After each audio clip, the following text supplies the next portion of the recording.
que, cara, parece que foi ontem que eu conheci a minha primeira creepypasta da vida, né? Acredito que tenha sido uma das primeiras, ou a primeira, né? Porque na época estava começando a viralizar, assim, né? Sim. Eu conheci pela Suicide Mouse, né? Que é aquela creepypasta clássica do Mickey. Meu primeiro vídeo foi E, ele. então, ele é ele tem um valor muito nostálgico, assim, pra mim. E além dele também tem aquela Squidward Suicide.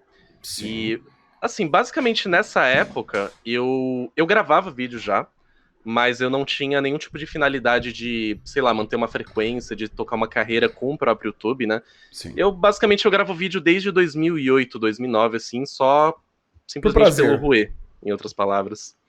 Sim.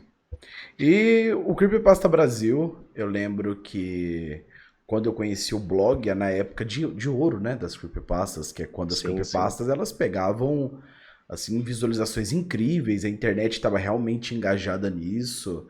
Uhum. E uma coisa que eu acho incrível é que as creepypastas, eu sempre falo muito, elas foram minha época de ouro e a minha ruína.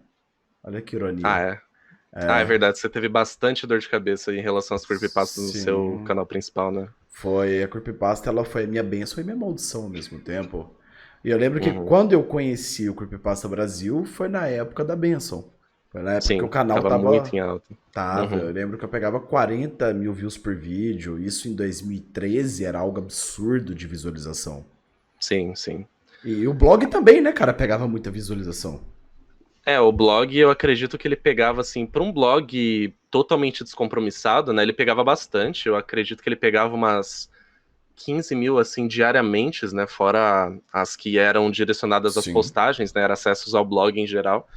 Mas, cara, o que você falou, essa época era a época de ouro, tá ligado? Eu basicamente, quando eu comecei o blog, eu falei, cara, eu comecei com essas creepypastas que eu mencionei, né? E na época não tinha essas creepypastas traduzidas, né? E Verdade. eu lembro que um pouco depois eu conheci aquela do Majora's Mask lá, que é basicamente um livro, uma bíblia, aquela creepypasta lá. Eu Três falei, cara, partes. seria tão bacana se alguém pegasse pra traduzir isso de fato. Eu falei, vou criar um blog e vou fazer isso, né? Aí eu criei um blog juntamente com meus dois amigos na época, né? Que era o Kevin e o Alex, felizmente são meus amigos até hoje. Aí, pouco depois a Divina entrou, né? Que foi a Divina, que foi a Sim. Francis, né? Que basicamente participou comigo durante todo esse processo.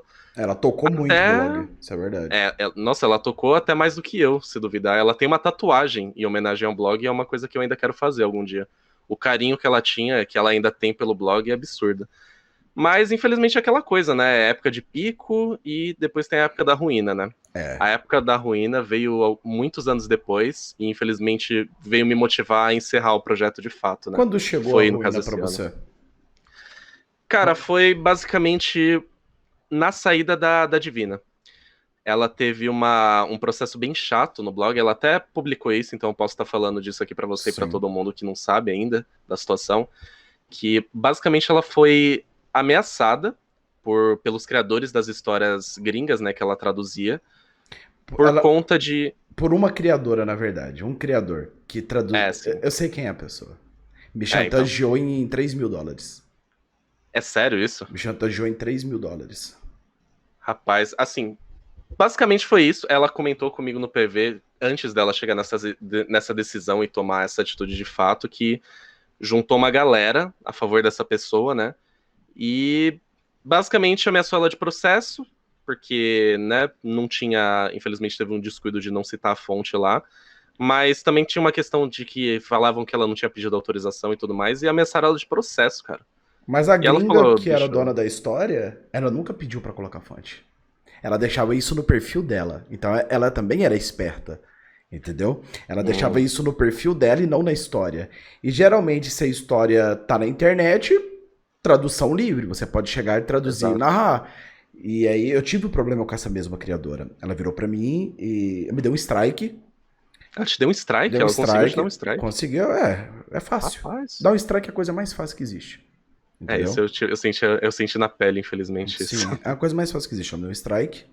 E aí eu tentei perguntar o porquê. Ela falou que eu não tinha a autorização dela, mas eu dei a fonte, eu coloquei a descrição. Eu, Sim, eu que fiz a justo. tradução e eu dei a fonte. Ela falou que não aceitava que quem quisesse narrar as histórias dela deveria que pagar. Tudo bem, justo, o trabalho é dela. Quem sou eu pra falar do trabalho dos outros, mas ela não avisou isso. Aí eu falei, não, você não tinha avisado isso no post em lugar nenhum, então eu queria saber, por gentileza, quanto que é, o que eu preciso fazer pra tirar o strike, ela somente pagando. E ela me chantageou e chantageou outros 4 criadores de conteúdo também com processo. Aí ela me chantageou com processo, eu virei e falei, processa lá, você mora nos Estados Unidos, vai me processar como? Vai vir pro Brasil?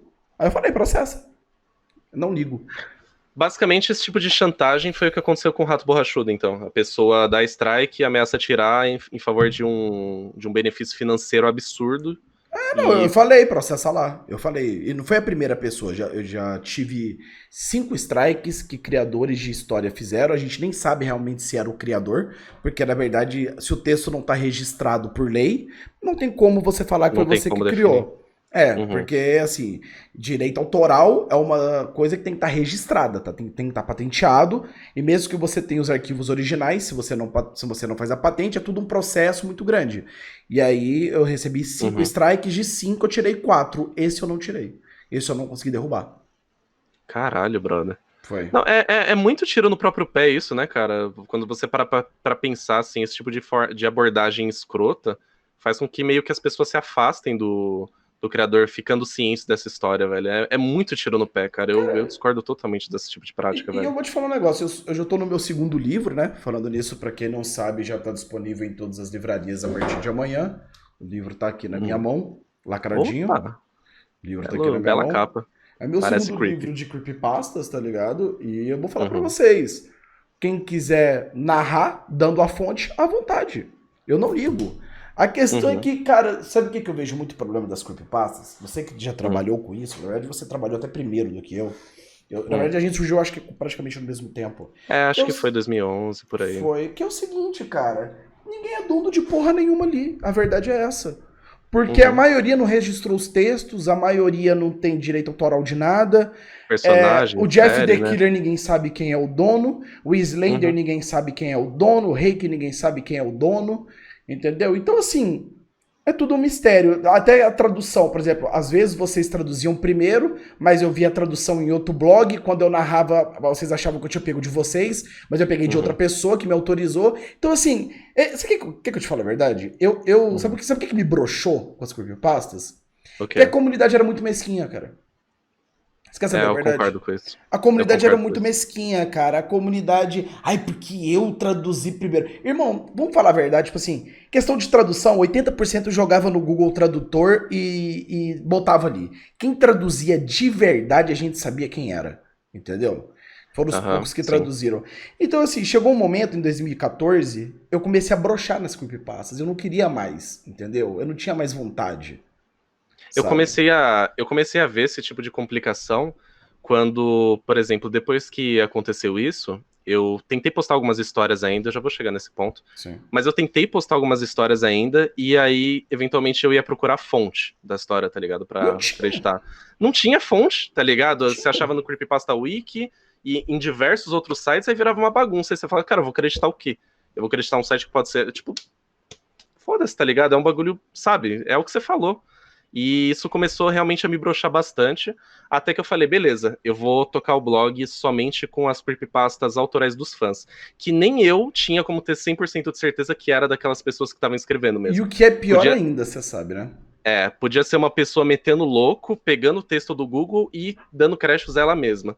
E aí eu comecei a ficar broxado, aí já tava tocando o blog sozinho, e até que eu falei, cara, não dá mais pra levar assim, tá sendo um desgaste muito grande. Eu até esquecia de postar os bagulhos no blog, tá ligado?